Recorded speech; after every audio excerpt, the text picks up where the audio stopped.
الحمد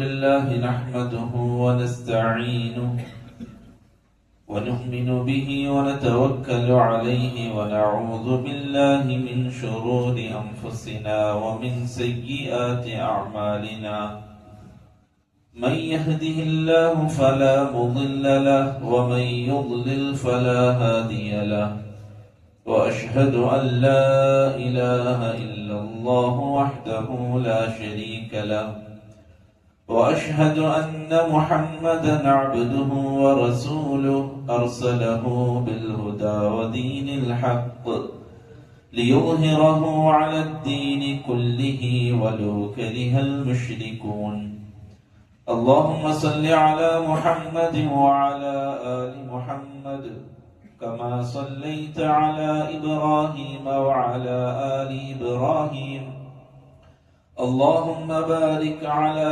محمد وعلى آل محمد كما باركت على إبراهيم وعلى آل إبراهيم إنك حميد مجيد أما بعد فإن أصدق الحديث كتاب الله وخير الهدي هدي محمد صلى الله عليه وسلم وشر الأمور محدثاتها وكل محدثة بدعة وكل بدعة ضلالة وكل ضلالة في النار ബഹുമാനമുള്ള സത്യവിശ്വാസികളെ,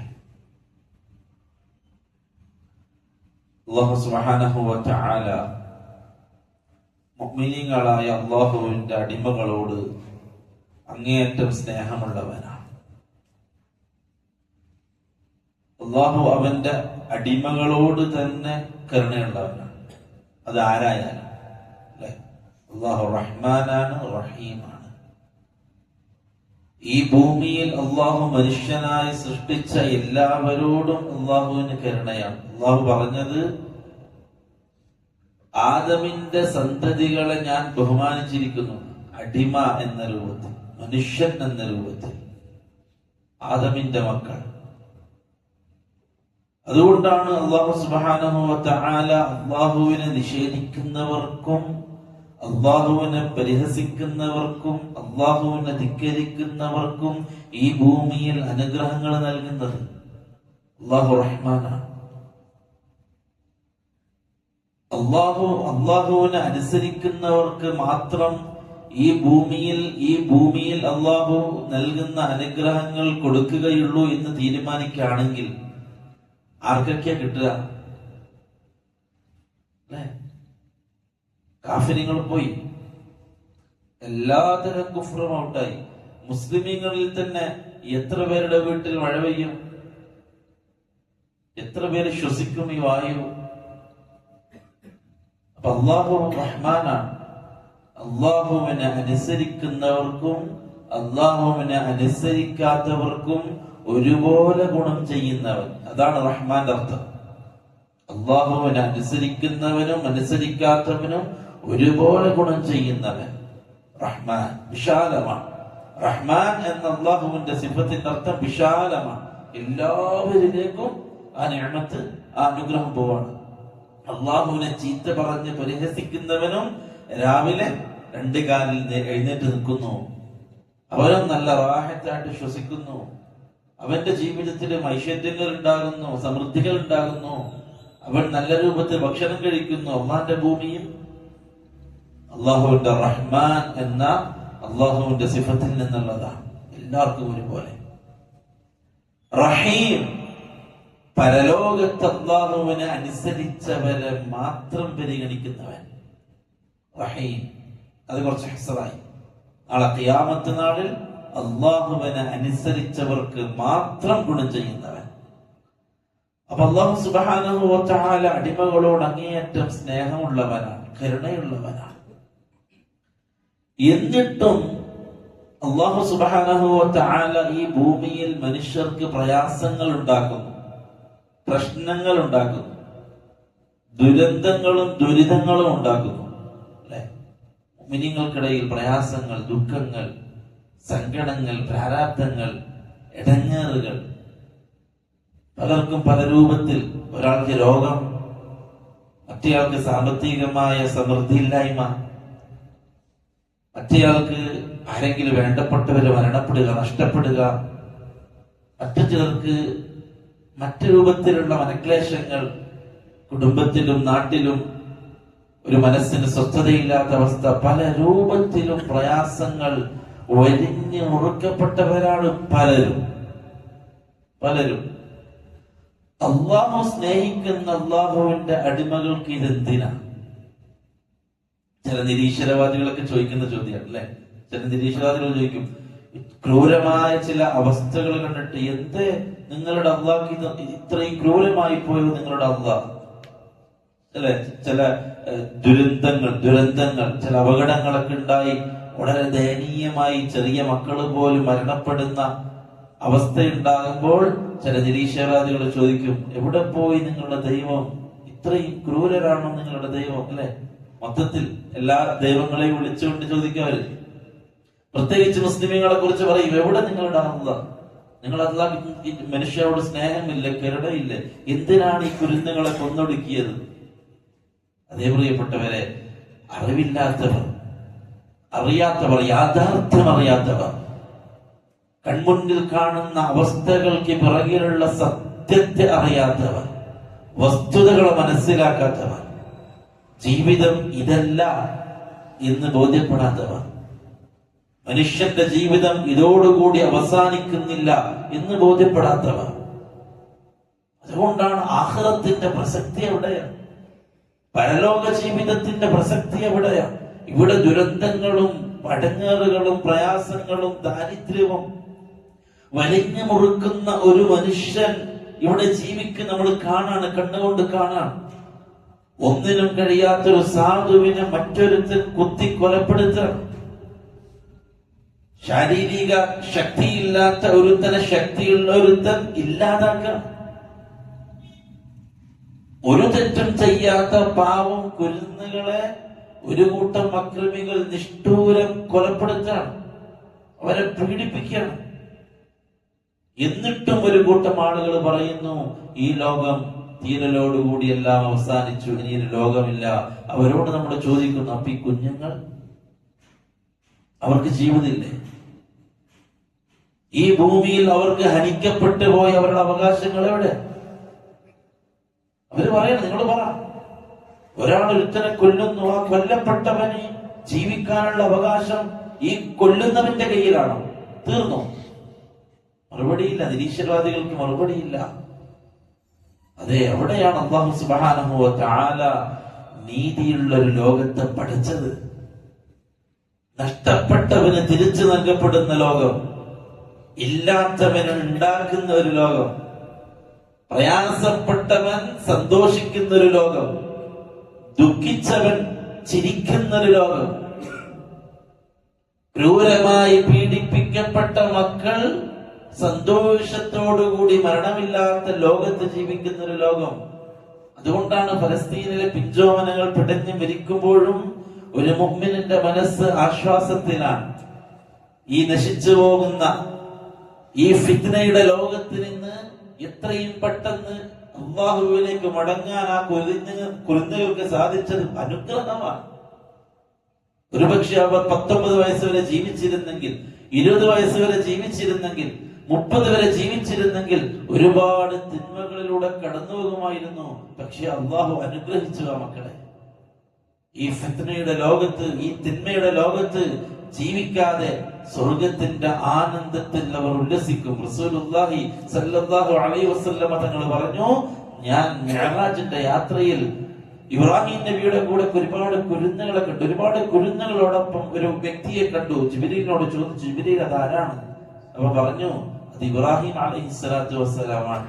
ചെറുപ്പത്തിലെ മരണപ്പെട്ടു പോയ കുഞ്ഞുങ്ങളൊത്ത് സ്വർഗത്തിൽ സല്ലപിക്കുന്നു ഇബ്രാഹിം അലൈഹിസ്സലാത്തു വസ്സലാമിന്റെ ചുറ്റും. അതാണ് ഒരു മുഅ്മിനിന്റെ ആശ്വാസം. അതാണ് ഒരു മുഅ്മിന്റെ ആശ്വാസം. എത്ര കണ്ട് പീഡിപ്പിക്കപ്പെട്ടാലും അടിമകളോട് കരുണയുള്ള റബ്ബ് ഒരിക്കലും വെറുതെ ആക്കൂല. ഒരു മനുഷ്യനെ സൃഷ്ടിക്കുക, എന്നിട്ട് അവനെ ബുദ്ധിമുട്ടിക്കുക, എന്നിട്ട് പ്രയാസപ്പെടുത്തുക, എന്നിട്ട് അങ്ങനെ അവൻ മരിക്കുക, അതോടെ തീരുക? ഇല്ല, ഇല്ല. ഇസ്ലാം അങ്ങനത്തെ ഒരു മതമല്ല. ഇസ്ലാം പൂർണ്ണമാണ്. ഇസ്ലാം പൂർണ്ണമാണ്. എന്തെങ്കിലും ഒരു ഭാഗത്ത് നഷ്ടപ്പെട്ടിട്ടുണ്ടോ? അവിടെ ഇവിടെ കിട്ടും. ഇവിടെ പോയോ അവിടെ കിട്ടും. അതാണ് ഇസ്ലാം, അല്ലെ? അതുകൊണ്ട് ഇസ്ലാമിൽ ഒരു മുസ്ലിമിനെ സംബന്ധിച്ചിടത്തോളം അവൻ പൂർണ്ണമായും ആശ്വാസത്തിലാണ്. രോഗമുള്ളവനും നഷ്ടപ്പെട്ടവനുമെല്ലാം ആശ്വാസം നൽകുന്ന ഒരൊറ്റ മതം അത് ഇസ്ലാം മാത്രമാണ്. നഷ്ടപ്പെട്ടവൻ എനിക്ക് നഷ്ടപ്പെട്ടിട്ടില്ല, ഇതിനേക്കാൾ ഭംഗിയുള്ളത് എനിക്ക് ലഭിക്കാനിരിക്കുന്നു എന്ന ആശ്വാസം നൽകുന്ന മതം അത് ഇസ്ലാം മാത്രമാണ്. വേറൊരു മതമില്ല, ഒരു മതമില്ല, ഒരു പ്രത്യയശാസ്ത്രമില്ല, ഒരു ചിന്താധാരയുമില്ല, ഒന്നുമില്ല. പരലോക ജീവിതമുണ്ടെന്നും ആ ജീവിതത്തിൽ സ്വർഗനരകമുണ്ടെന്നും എത്രത്തോളം മൃഗങ്ങൾ പോലും കൊമ്പുള്ള ഒരു മൃഗം കൊമ്പില്ലാത്ത ഒരു മൃഗത്തെ ആക്രമിച്ചിട്ടുണ്ട് എങ്കിൽ നാളെ ആഖിറത്തിൽ അല്ലാഹു ആ രണ്ട് മൃഗത്തെയും കൊണ്ടുവരും. ഹദീസ് റസൂലുള്ളാഹി സ്വല്ലല്ലാഹു അലൈഹി വസല്ലം തങ്ങൾ പറഞ്ഞു, രണ്ടുപേരെയും കൊണ്ടുവരും. എന്നിട്ട് കൊമ്പുള്ള മൃഗത്തിന്, ഭൂമിയിൽ കൊമ്പുണ്ടായിരുന്ന മൃഗത്തിന് അല്ലാഹു കൊമ്പെടുത്ത് കളയും. ഭൂമിയിൽ കൊമ്പില്ലാതിരുന്ന മൃഗത്തിന് അല്ലാഹു കൊമ്പ് കൊടുക്കും, എന്നിട്ട് ഇടിപ്പിക്കും. രണ്ടുപേരും അങ്ങോട്ടും ഇങ്ങോട്ടും കൂട്ടിയിടിക്കും. ഈ ദുനിയാവിൽ ഈ മൃഗം ആ മൃഗത്തെ ആക്രമിച്ചതിന്റെ പേരിൽ നാളെ ആഖിറത്തിൽ അല്ലാഹു തിരിച്ചാക്രമിക്കും. എന്നിട്ട് അല്ലാഹു അവരെ ഇല്ലാതാക്കും. അവർക്ക് സ്വർഗനരകമില്ല. അല്ലാഹുവിന്റെ നീതിയാണ്, അല്ലാഹുവിന്റെ നീതിയാണ്. അല്ലാഹു ആദിലാണ്, സൂക്ഷ്മമായിട്ട് നീതി നടപ്പാക്കുന്നവരാണ്. എന്നിരിക്കെ പ്രിയപ്പെട്ടവരെ, ഈ ലോകത്ത് സങ്കടങ്ങൾ എന്തിനാണ്? അതെ, നമ്മൾ മുസ്ലിമിന്റെ സ്വഭാവങ്ങളെ കുറിച്ച് പഠിച്ചുകൊണ്ട് വരികയാണ്. കഴിഞ്ഞ ക്ലാസ്സിൽ നമ്മൾ സിദ്ദീഖ് പറഞ്ഞു, സത്യസന്ധതയെ കുറിച്ച് നമ്മൾ വിശദമായിട്ട് സംസാരിച്ചു. സത്യസന്ധത, സിദ്ദീഖ് ഒരു മുഅ്മിനിന്റെ ജീവിതത്തിൽ അടിസ്ഥാനപരമായി ഉണ്ടാവേണ്ട സ്വഭാവം. അള്ളാഹുവിനോട് സത്യസന്ധതയുള്ളവനാവണം, സ്വന്തം നഫ്സിനോട് സത്യസന്ധതയുള്ളവനാവണം, ജനങ്ങളോട് സത്യസന്ധതയുള്ളവനാവണം. അവസാനം നമ്മൾ ഇതാണ് പറഞ്ഞു വെച്ചത്. 3 ആളുകളോടാണ് നമുക്ക് സത്യസന്ധത കാണിക്കാനുള്ളത്. ഒന്ന് അള്ളാഹിനോട്, അള്ളാഹുവിനോട് എന്ന് പറഞ്ഞാൽ അള്ളാഹിന്റെ ദീനിനോട്. പ്രഖ്യാപിച്ചതും പറഞ്ഞതും സത്യസന്ധമായിട്ട് ചെയ്യുക. അള്ളാഹിനെ മാത്രമേ ആരാധിക്കുള്ളൂ എന്ന് നാവുകൊണ്ട് പറഞ്ഞോ? സത്യമാണോ? അതങ്ങനെ ചെയ്യുക. അള്ളാഹുവിന്റെ റസൂലിനെ സല്ലല്ലാഹു അലൈഹി വസല്ലമ തങ്ങളെ റസൂലായിട്ട് ഞാൻ അംഗീകരിക്കുന്നു എന്ന് പ്രഖ്യാപിച്ചോ? പിന്നെ ജീവിതം അതുപോലെയാക്കാൻ ശ്രമിക്കുക. അള്ളാഹുവിന്റെ റസൂൽ അനുസരിക്കാൻ ശ്രമിക്കുക. അതാണ് സത്യസന്ധത, അതാണ് സത്യസന്ധത. ഇസ്ലാമിനെ മതമായിട്ട് ഞാൻ അംഗീകരിക്കുന്നു, അല്ലെ? റദീതു ബില്ലാഹി റബ്ബ വബിൽ ഇസ്ലാമി ദീന വബിമുഹമ്മദിൻ സല്ലല്ലാഹു അലൈഹി വസല്ലമ നബിയ എന്ന് പറയുന്ന ഒരു മുസ്ലിം അത് സത്യസന്ധമായിട്ടാണ് പറഞ്ഞത് എങ്കിൽ ദീനിന്റെ എല്ലാത്തിനോടും അവന് തൃപ്തി ഉണ്ടാവണം, അല്ലെ? റദീതു ബില്ലാഹി റബ്ബ, എന്റെ റബ്ബിനെ ഞാൻ, അള്ളാഹുവിനെ ഞാൻ റബ്ബായിട്ട് തൃപ്തിപ്പെട്ടിരിക്കുന്നു എന്നെടുത്ത് പറഞ്ഞാൽ അള്ളാഹുവിന്റെ എല്ലാ തീരുമാനങ്ങളോടും എനിക്ക് തൃപ്തിയാണ്. ദീനിനെ, ഇസ്ലാമിനെ മതമായിട്ട് ഞാൻ തൃപ്തിപ്പെട്ടു എന്ന് പറഞ്ഞാൽ ഇസ്ലാമിന്റെ കൽപ്പനകളെ ഞാൻ തൃപ്തിപ്പെടുന്നു. അത് എന്ത് കൽപ്പനയായാലും ശരി, അതെനിക്ക് തൃപ്തിയാണ്, അതെനിക്ക് തൃപ്തിയാണ്. എന്നോട് അങ്ങനെ ചെയ്യരുത് എന്ന് പറഞ്ഞു, ഞാൻ തൃപ്തിപ്പെടുന്നു. എന്റെ മതം ഇസ്ലാമാണ്, ഇസ്ലാമിനെ ഞാൻ മതമായിട്ട് തൃപ്തിപ്പെട്ടിരിക്കുന്നു. അള്ളാഹുവിന്റെ റസൂൽ സല്ലല്ലാഹു അലൈഹി വസല്ലമ തങ്ങളെ റസൂലായിട്ട് ഞാൻ തൃപ്തിപ്പെടുന്നു എന്ന് പ്രഖ്യാപിച്ച ഒരു മുസ്ലിം അള്ളാഹുവിന്റെ റസൂൽ സല്ലല്ലാഹു അലൈഹി വസല്ലമ തങ്ങൾ കാണിച്ച അതേ പാതയിൽ ജീവിക്കാൻ പരിശ്രമിക്കേണ്ടവനാണ്. കാരണം അവൻ അതിനെ തൃപ്തിപ്പെട്ടിരിക്കുന്നു. അപ്പൊ അള്ളാഹുവിനോടും അള്ളാഹുവിന്റെ റസൂലിനോടും ദീനിനോടും സിദ്ദീഖുള്ളവരാവുക. മൂന്നാമത്തേത് ജനങ്ങളോട് സത്യസന്ധരാവുക, ജനങ്ങളോട് സത്യസന്ധത പാലിക്കുക. പരസ്പരം അങ്ങോട്ടും ഇങ്ങോട്ടും സത്യസന്ധരാവുക. വാക്കാൽ, പ്രവൃത്തിയാൽ. ഒരു കാര്യം പറഞ്ഞാൽ അത് സത്യസന്ധമായി പാലിക്കുക. ഒരു കാര്യം കൊടുക്കാനുള്ളത് അത് സത്യസന്ധമായി കൊടുക്കുക.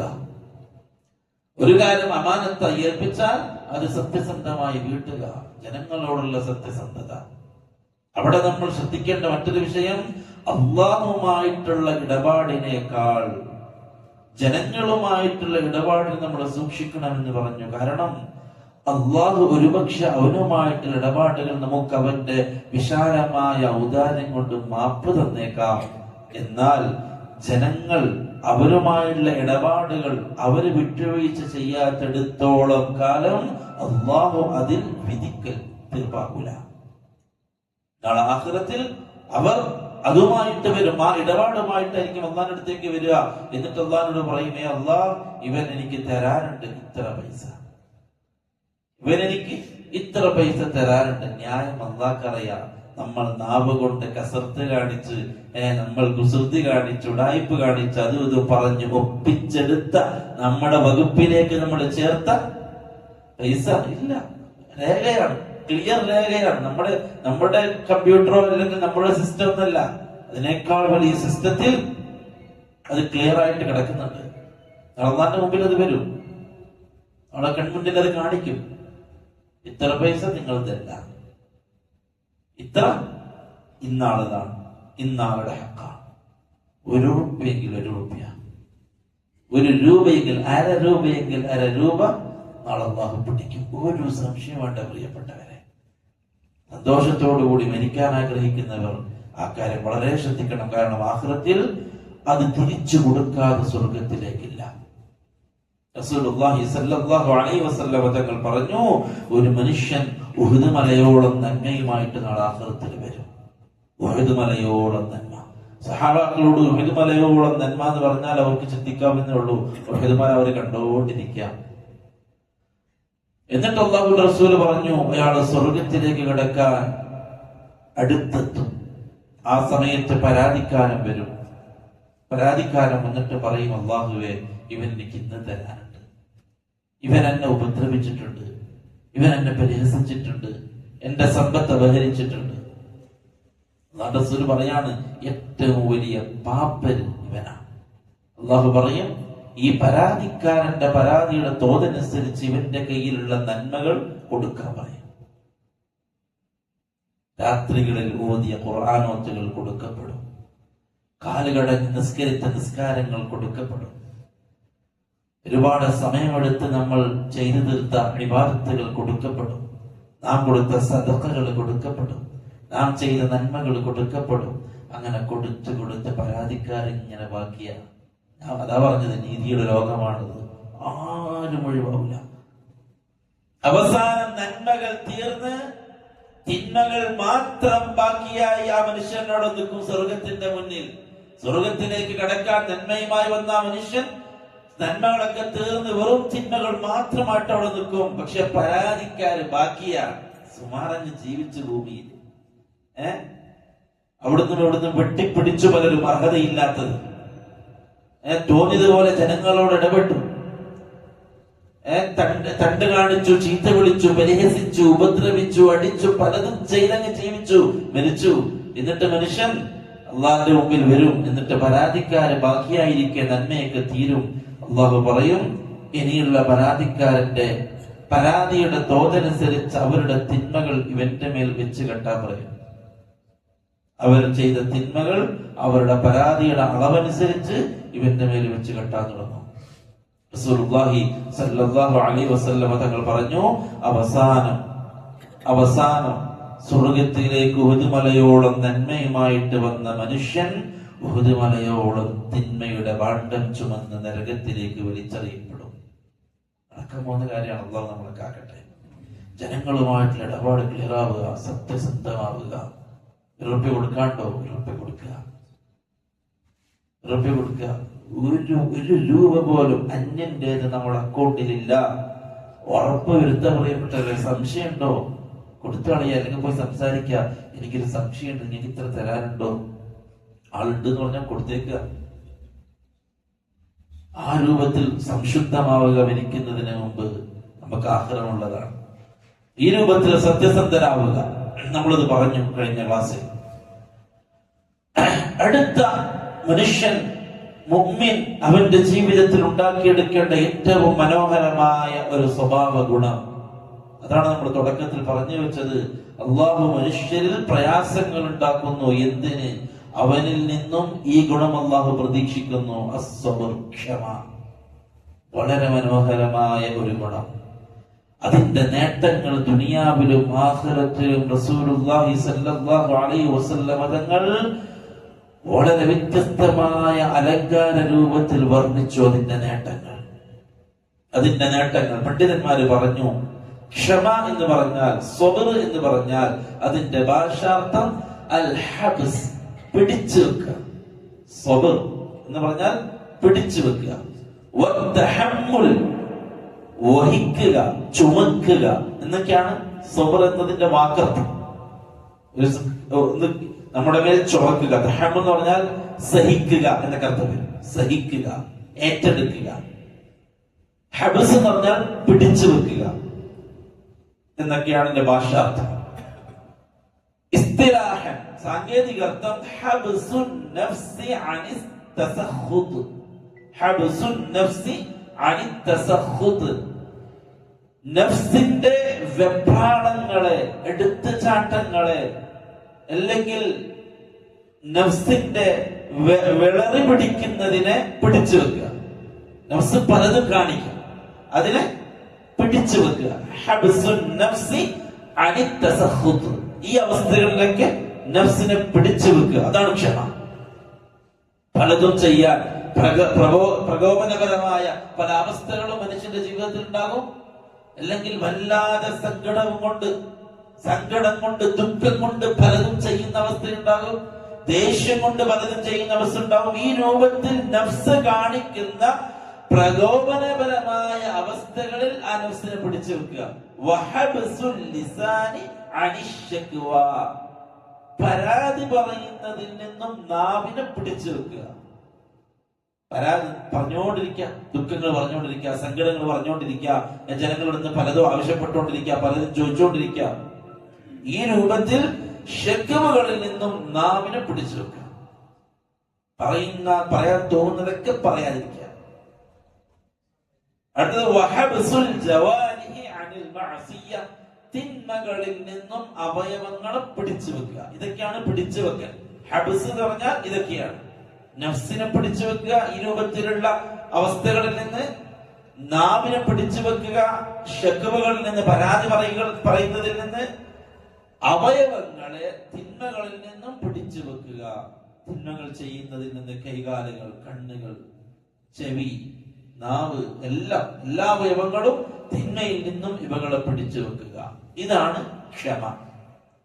ഇതിനൊക്കെ നിയന്ത്രിച്ച് പിടിച്ച് നമ്മുടെ കൺട്രോളിൽ വെക്കുന്നതിനാണ് ക്ഷമ എന്ന് പറയുന്നത്. എന്നിട്ട് പെട്ടെന്ന് പറയാണ്, മൊത്തം ക്ഷമ എന്ന് പറയുന്നത് ഈ 3 കാര്യത്തിലാണ്. ഈ പറഞ്ഞ 3 കാര്യങ്ങൾ. ഒന്ന്, നഫ്സിനെ കൺട്രോൾ ചെയ്യുക, നാവിനെ കൺട്രോൾ ചെയ്യുക, തിന്മകളിൽ നിന്നും ശരീരത്തിന്റെ അവയവങ്ങളെ കൺട്രോൾ ചെയ്യുക. ഈ 3 കാര്യത്തിലാണ് മൊത്തം ക്ഷമ കിടക്കുന്നത്.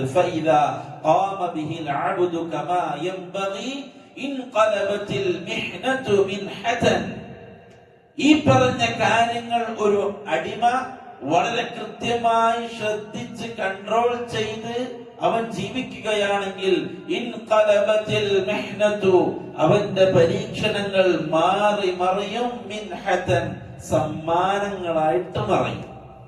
അവനുണ്ടായ ദുരന്തങ്ങൾ അവന്റെ ക്ഷമ കാരണത്താൽ അത് വലിയ ആശ്വാസമുള്ള അവസ്ഥയായിട്ട് മാറി മറിയും. അവന്റെ ജീവിതത്തിൽ ഉണ്ടായ ദുരന്തങ്ങൾ അവന് വലിയ ആശ്വാസമുള്ള സമ്മാനങ്ങളായിട്ട് മാറി മറിയും. അവൻ വെറുത്തിരുന്ന കാര്യങ്ങൾ അവന് ഇഷ്ടമുള്ള കാര്യങ്ങളായി മാറി മറിയും. കാരണം ക്ഷമിച്ചത് കാരണത്താൽ ഈ അവസ്ഥകൾ അവന്റെ ജീവിതത്തിൽ ഉണ്ടാകും. എന്നിട്ട് അദ്ദേഹം പറയാണ്, പണ്ഡിതന്മാർ പറയാണ്, ഫഇന്നല്ലാഹ സുബ്ഹാനഹു വതആല ലം യബ്തലിഹി ലിയുഹ്ലികഹു, ഒരു മനുഷ്യനെയും അല്ലാഹു അവനെ നശിപ്പിക്കാൻ വേണ്ടി പരീക്ഷിക്കുകയില്ല. ഒരു മനുഷ്യനെയും അവനെ പ്രയാസപ്പെടുത്താനോ അവനെ നശിപ്പിക്കാനോ വേണ്ടി അല്ലാഹു പരീക്ഷിക്കുകയില്ല.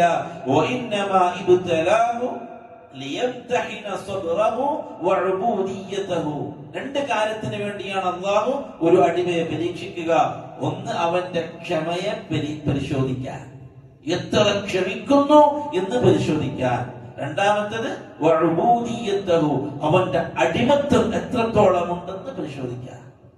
എത്രത്തോളം എന്റെ മുമ്പിൽ എന്റെ കതിറുകൾ, അള്ളാഹുവിന്റെ നിശ്ചയങ്ങൾ, അള്ളാഹുവിന്റെ വിധികൾ അവന്റെ ജീവിതത്തിൽ വരുമ്പോൾ ഞാൻ അള്ളാഹുവിന്റെ അടിമയാണ്, എന്ത് വന്നാലും അത് സഹിക്കാനും അത് ഉൾക്കൊള്ളാനും ഈ അടിമ തയ്യാറാണ് എന്ന് എത്ര കണ്ട് അവൻ അടിമയാവുന്നുണ്ടോ എന്ന് പരിശോധിക്കാൻ. മറ്റൊന്ന് എത്രത്തോളം ക്ഷമിക്കുന്നുണ്ട് എന്ന് പരിശോധിക്കാൻ. പലതും പറയാൻ നാവിങ്ങനെ ഉള്ളിൽ കടന്ന് കളിക്കുന്നുണ്ട്, പക്ഷെ എത്രത്തോളം അവൻ ക്ഷമിക്കുന്നുണ്ട്. വേണ്ടപ്പെട്ടവർ മരിച്ചു അല്ലെ, മരണത്തിന്റെ അവസ്ഥയിൽ പലതും വിളിച്ചു പറയുന്നവരുണ്ട് അല്ലെ, അവസ്ഥ കയ്യിൽ നിന്നും കാര്യങ്ങൾ കൈവിട്ട് വല്ലാത്ത അവസ്ഥയിലേക്ക് മനുഷ്യൻ പോകുന്ന രംഗങ്ങളുണ്ട്. അവിടെ എത്രത്തോളം അവൻ കൺട്രോൾ ചെയ്യുന്നു എന്ന് പരിശോധിക്കാൻ. ഇതിനാണ് അല്ലാഹു നമ്മളെ പ്രയാസപ്പെടുത്തുന്നത്, അതായത് നമ്മളെ പരീക്ഷിക്കുന്നതിന് വേണ്ടി മാത്രമാണ്. അല്ലാതെ ഒരു അടിമയെ നശിപ്പിക്കാൻ ഒരിക്കലും അല്ലാഹു ഒരാളെ പരീക്ഷിക്കൂല. റസൂലുള്ളാഹി സ്വല്ലല്ലാഹു അലൈഹി വസല്ലം തങ്ങൾ പറഞ്ഞു, അശദ്ദുൽ ബലാ, ഏറ്റവും ശക്തമായ പരീക്ഷണം അതാർക്കാണ്? അംബിയാക്കൾക്കാണ്. അല്ലാഹുവിന് ഏറ്റവും പ്രിയപ്പെട്ടവർ, അവരെ അല്ലാഹു ഏറ്റവും കൂടുതൽ പരീക്ഷിച്ചു. എന്തിന്? അവർക്ക് അതിനേക്കാൾ മനോഹരമായത് നൽകാൻ. അല്ലാതെ അല്ലാഹു ഒരു അടിമയെ ബുദ്ധിമുട്ടിക്കൂല. അവിടെയാണ് നമ്മൾ മനസ്സിലാക്കേണ്ടത്. ഈ ഭൂമിയിൽ ഉണ്ടാകുന്ന ദുരന്തങ്ങളും ദുരിതങ്ങളും അനുഭവിക്കുന്ന പാവങ്ങൾ, അനുഭവിക്കുന്ന മുസ്ലിമീങ്ങൾ, അവരെ സംബന്ധിച്ചിടത്തോളം മനോഹരമായത് അല്ലാഹു അവർക്ക് വേണ്ടി വെച്ചിട്ടുണ്ട്. അവരെ കാത്തിരിക്കുന്നത് മനോഹരമായ അവസ്ഥകളാണ്. ഇന്ന് പ്രയാസം അനുഭവിച്ച ആള് ചിലപ്പോ ഭൂമിയിൽ തന്നെ നല്ല നാളുകൾ അവനെ കാത്തിരിക്കുന്നു. ഇന്ന മഅൽ ഉസ്രി യുസ്ര, അല്ലാഹു പറയാ, ഉസ്റും യുസ്റും നൽകേണ്ട അല്ലാഹു പറയാണ്, തീർച്ചയായും ഒരു ഉസ്റിന് ശേഷം ഒരു യുസ്റുണ്ട്, ഒരു പ്രയാസത്തിന് ശേഷം ഒരു എളുപ്പമുണ്ട് എന്ന് അല്ലാഹു പറയാ. എന്നിട്ട് നമ്മൾ പറയാ പ്രയാസേ ഉള്ളൂ, ഒരു എളുപ്പമില്ല. ശരിക്കല്ലേ? അല്ലാഹു ശരിക്കലായി. ഒരു മുഅ്മിൻ പ്രതീക്ഷയിലാണ്. അതെ, യുസ്റുണ്ട്. അതെവിടെ? അത് വരും, ഇന്നല്ലെങ്കിൽ നാളെ, തീർച്ച, ഒരു സംശയമില്ല. പണ്ഡിതന്മാർ ക്ഷമയുടെ അഹ്മിയത്ത്, അതിന്റെ പ്രാധാന്യം പറഞ്ഞു. അഹ്മിയത്തുൽ ഖീമത്തുസ് സബ്ർ, ഒരു ക്ഷമയുടെ മഹത്വം, അതെങ്ങനെയാണ് ഒരു ക്ഷമ എന്ന് പറയുന്ന സ്വഭാവം അത് മഹത്വമുള്ളതാകുന്നത്. ഒന്നാമത്തത്, അമറല്ലാഹു നബിയഹു വൽ മുഅ്മിനീന ബിസ്സബ്ർ, അല്ലാഹു സുബ്ഹാനഹു വ തആല അല്ലാഹുവിന്റെ പ്രവാചകന്മാരെയും മുഅ്മിനീങ്ങളെയും ക്ഷമിക്കാൻ കൽപ്പിച്ചു. അല്ലാഹ് ക്ഷമിക്കാൻ കൽപ്പിച്ചു. നിങ്ങൾ ക്ഷമിക്കണമെന്ന് അല്ലാഹു പറഞ്ഞു. ആരോട്? നബിമാരോട് പറഞ്ഞു, മുഅ്മിനീങ്ങളോട് പറഞ്ഞു. അല്ലാഹു പറയുന്നു, വസ്ബിർ വമാ സബ്റുക ഇല്ലാ ബില്ലാഹ്. നബി സല്ലല്ലാഹു അലൈഹി വസല്ലം നമ്മളോട് പറയാണ്, വസ്ബിർ, നബിയെ താങ്കൾ ക്ഷമിക്കുക, വമാ സബ്റുക ഇല്ലാ ബില്ലാഹ്, താങ്കൾ ക്ഷമിക്കുന്നത് അല്ലാഹുവിന്റെ നിഅമത്തായിട്ടാണ്. നമുക്ക് ക്ഷമിക്കാൻ അല്ലാഹു തൗഫീഖ് തരണം, അല്ലേ? അല്ലെങ്കിൽ ക്ഷമിക്കാൻ കഴിയില്ല. അല്ലാഹുവിന്റെ അപാരമായ തൗഫീഖ് ഉണ്ടെങ്കിലേ, അള്ളാഹുവിന്റെ ക്ഷമ എന്ന് പറയുന്ന നിഅമത്ത് അള്ളാഹു നമുക്ക് തന്നിട്ടുണ്ടെങ്കിലേ നമുക്ക് ക്ഷമിക്കാൻ പറ്റുള്ളൂ. ഈ ആയത്തിന്റെ പശ്ചാത്തലം, ഈ ആയത്തിറങ്ങി സൂറത്തുൽ നഹ്ലിലെ 127-ാമത്തെ ആയത്താണ്. ഈ ആയത്തിറങ്ങാനുള്ള കാരണം, ഉഹദ് യുദ്ധത്തിൽ ഹംസ റളിയല്ലാഹു അൻഹുവിനെ ശത്രുക്കള് വകവരുത്തി, എന്നിട്ട് വികൃതമാക്കി. കാരണം യുദ്ധത്തിന്റെ നിയമത്തിനെതിരാണത്. ഒരാള് വെട്ടി അയാൾ മരിച്ചു എന്ന് കണ്ടാൽ പിന്നെ ഒന്നും ചെയ്യാൻ പാടില്ല, യുദ്ധ നിയമമാണ്. ഹംസ റളിയല്ലാഹു അൻഹുവിനെ എല്ലാ നിയമങ്ങളും ലംഘിച്ച് അവർ പക തീർക്കുകയായിരുന്നു. കാരണം ബദർ യുദ്ധത്തിൽ ഹംസ റളിയല്ലാഹു അൻഹു, ഉത്ബത്ത്, ശൈബത്ത്, ഹിന്ദിന്റെ എല്ലാവരെയും ഹംസ റളിയല്ലാഹു ഒറ്റയ്ക്ക് കൈകാര്യം ചെയ്തത്. ആ പക ഹിന്ദ് റളിയല്ലാഹു അൻഹു, അല്ലേ? അല്ലാഹു അക്ബർ. നാളെ സ്വർഗത്തിൽ ഹംസ റളിയല്ലാഹു അൻഹുവിനെയും വഹ്ഷിയെയും ഒരുമിച്ച് കാണുമ്പോൾ അല്ലാഹു ചിരിക്കും അത്രേ. വഹ്ഷി റളിയല്ലാഹു അൻഹു ഹംസ റളിയല്ലാഹു അൻഹു കൊന്നത്. പക്ഷെ നാളെ ആഖിറത്തിൽ തുല്യമായി സ്വർഗത്തിലാണ് അവർ. അല്ലാഹു തൗബ ചെയ്യുന്നവരെ സ്വീകരിക്കുന്ന റബ്ബ്. എത്ര വലിയ കൊടും ക്രൂരനാണെങ്കിലും അല്ലാഹുവിന്റെ മുമ്പിൽ, അല്ലാഹ്, ഞാനിതാ നിന്റെ മുമ്പിൽ വന്നിരിക്കുന്നു, അടിമയാണ്, ഞാൻ ചെയ്തത് എനിക്ക് മാപ്പ് താ അല്ലാഹ് എന്ന് പറഞ്ഞാൽ സ്വീകരിക്കുന്ന റബ്ബ്. ഹംസ റളിയല്ലാഹു അൻഹുവിനെ വെട്ടി ശിഥിലമാക്കി കഷ്ണമാക്കിയിട്ടാണ് ഉഹദിന്റെ ഭൂമിയിലുള്ളത്. യുദ്ധാനന്തരം സഹാബാക്കളൊക്കെ ഇറങ്ങി നോക്കും ആരൊക്കെയാണ് യുദ്ധത്തിൽ ഷഹീദായത് എന്ന് നോക്കാൻ വേണ്ടിട്ട് ഇറങ്ങി നോക്കുമ്പോൾ ഒരു ശരീരം മനസ്സിലാകുന്നില്ല. ആരാന്ന് മനസ്സിലാകുന്നില്ല. അങ്ങനെ നോക്കുമ്പോഴാണ് ഹംസയുടെ ശരീരമാണത് എന്ന് മനസ്സിലായത്. റസൂലുള്ളാഹി സ്വല്ലല്ലാഹു അലൈഹി വസല്ലം തങ്ങൾ കരഞ്ഞുപോയി. കാരണം അത്രക്കിഷ്ടാണ് ഹംസാനെ, അത്രക്കിഷ്ടമാണ് അള്ളാഹുവിന്റെ റസൂൽ സ്വല്ലല്ലാഹു അലൈഹി വസല്ലം തങ്ങൾക്ക് ഹംസ റളിയല്ലാഹു അൻഹുവിനെ. കണ്ടിട്ട് അള്ളാഹുവിന്റെ റസൂലിനെ സഹിക്കാൻ കഴിഞ്ഞില്ല. അള്ളാഹുവിന്റെ റസൂൽ മനുഷ്യനാണ്, അല്ല ഒരു മനുഷ്യന് താങ്ങാൻ കഴിയുന്നതിനപ്പുറം ഉണ്ടായാൽ അവസ്ഥകൾ മാറും. റസൂലുള്ളാഹി സ്വല്ലല്ലാഹു അലൈഹി വസല്ലം തങ്ങൾ പറഞ്ഞു, നമ്മളെങ്ങാനും ഈ യുദ്ധത്തിന് വിജയിക്കുകയാണ് എങ്കിൽ, കാരണം ഒന്നും തീർന്നിട്ടില്ല, യുദ്ധം അവസാനിച്ച് പൂർണ്ണമായ ശാന്തതയിൽ എത്തിയാലേ ഒരു യുദ്ധം അവസാനിച്ചതായിട്ട് പ്രഖ്യാപിക്കപ്പെടുള്ളൂ. കാരണം ഉഹദ് യുദ്ധം കഴിഞ്ഞിട്ട് മടങ്ങിയപ്പോഴും ഹംറാഉൽ അസദ് എന്ന് പറയുന്ന സ്ഥലത്ത് തമ്പടിച്ചിട്ട് അല്ലാഹു റസൂൽ പറയുന്നുണ്ട്, യുദ്ധം കഴിഞ്ഞു, ഈ പറയുന്ന എല്ലാ അപകടങ്ങളും കഴിഞ്ഞിട്ട് തിരിച്ചു വരുവാണ്, രക്തം ഒഴുകുന്നുണ്ട് സഹാബാക്കളുടെ ശരീരത്തിൽ. അങ്ങനെ ഹംറാഉൽ അസദ് എന്ന് പറയുന്ന സ്ഥലത്തെത്തിയപ്പോൾ അല്ലാഹു റസൂൽ പറഞ്ഞു, ഒരുപക്ഷെ ശത്രുക്കൾ ഇനിയും പിന്നിലൂടെ വരാം, അതുകൊണ്ട് നമ്മളാരും പോകാനായിട്ടില്ല, നമ്മളൊന്നും കൂടി പ്രതീക്ഷിക്കണം അവരെ എന്ന് പറഞ്ഞിട്ട്. പക്ഷെ യുദ്ധം നടന്നിട്ടില്ല, അവരാരും വന്നിട്ടില്ല. പക്ഷെ അല്ലാഹു റസൂൽ കരുതി.